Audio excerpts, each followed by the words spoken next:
It is a phenomenon. I mean, the first time I saw any merchandising that I represented in some way, like, obviously the original, the Digimon was the first stuff. You'd see um, yeah, yeah. I was just like, whoa, I'm an action figure, or I'm a, like that. And, for some people, that's the dream, that was their dream. I didn't necessarily think when I came to pursue the arts and acting that I'd ever be an action figure. That wasn't my goal, but yeah, it's phenomenal. It's the gift that keeps on giving.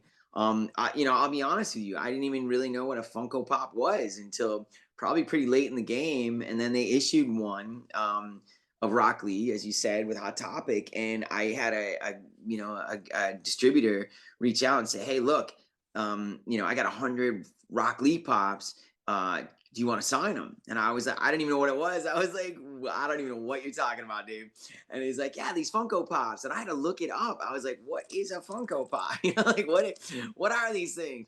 And and yeah, it was crazy. And I was like, wow, I'm this thing. I'm a Funko Pop. And so he did. He came over, and I signed 100 Funko Pops. And next thing I know, it's and then it didn't really, like, the floodgates didn't open at that point, but pretty soon after they did. Like, once they started really taking off, and people really started bringing them to the Comic Cons, and then of course we were dealing with the pandemic at the time, like when they really tipped, and so the collectibles blew up.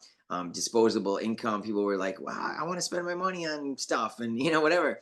And so yeah, collectibles kind of tipped and became this crazy phenomenon, and they still are. Yeah, I mean, to your point, I mean, I would say, 5 years ago, performers were signing prints, and now I sign at least half the things I sign are Funko Pops, at least.